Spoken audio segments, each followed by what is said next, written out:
You're staring at a wall of specs on the screen, scrolling through endless best TV lists. And the thought that keeps nagging is whether you're about to drop a huge chunk of money on something that ends up feeling more like a status symbol than a day-to-day upgrade. I get that. I've spent a weekend watching videos, reading the fine print, and even asking friends who already own a big-screen OLED what it's really like to live with one. If you're wondering if Samsung's new 83-inch Vision AI OLED is worth the investment for your living room, your gaming corner, or your home theater, stay with me for the next few minutes. Link is in the description if you want to check the product details on Amazon. First off, let's talk about the size. An 83-inch display is not something you slip into a cramped apartment.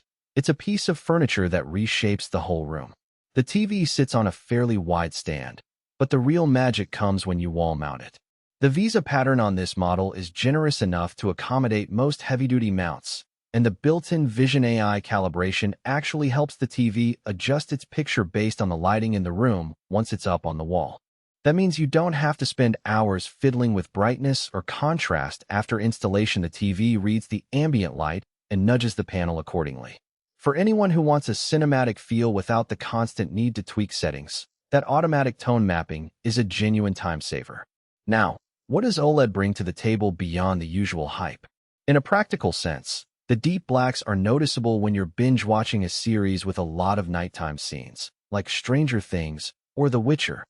The dark portions truly disappear, giving you that you're inside the scene feeling. I tried it with a classic horror movie on a rainy evening, and the shadows were so clean that you could actually see subtle textures in the background that are usually lost on LED panels. The HDR performance, backed by Samsung's Color Booster Pro, pushes the bright highlights without washing out the darker zones. In a bright living room with large windows, the TV still holds its own. The AI Upscaling does a decent job of pulling details out of 1080p sources, so you don't feel forced to replace every DVD or streaming plan you already have.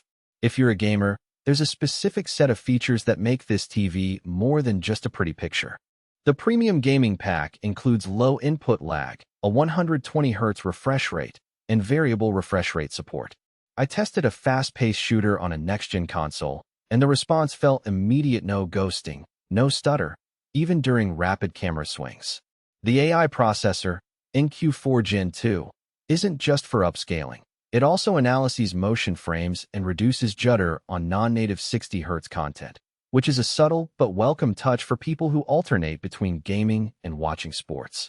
The built-in Alexa integration means you can pause a game, dim the lights, or change the volume without reaching for a controller, which is a nice convenience for a dedicated gaming setup. However, the strengths come with a few practical trade-offs that you'll notice once the excitement settles.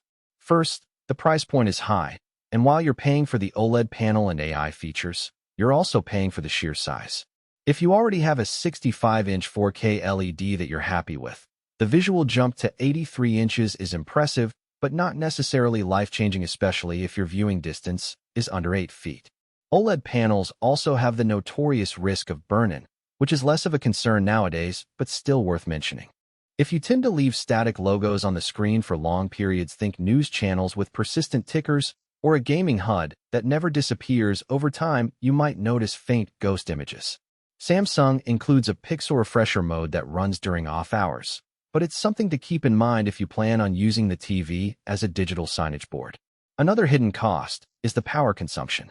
OLEDs draw more power for bright scenes because each pixel lights up individually. In a room where you often crank the brightness to near maximum for daytime viewing, the electricity bill will be higher than a comparable LED. For most households, this won't be a deal breaker, but if you're on a tight energy budget, consider the impact. The TV also runs a fairly sophisticated AI suite, which means you'll need a stable Wi-Fi connection for the Vision AI to pull updates, calibrate, and stream content. In a house with spotty Wi-Fi, you might notice occasional hiccups in the AI-driven picture adjustments. So, who should actually walk away with this massive OLED? If you're a cinephile who loves the immersive experience of a home theater and you have a room that can comfortably accommodate the size, this TV delivers on that promise. The deep blacks, color accuracy validated by Pantone, and the AI-driven tone mapping make it feel like a dedicated projection screen without the need for a dark room. if you're a serious gamer who wants the best visual latency.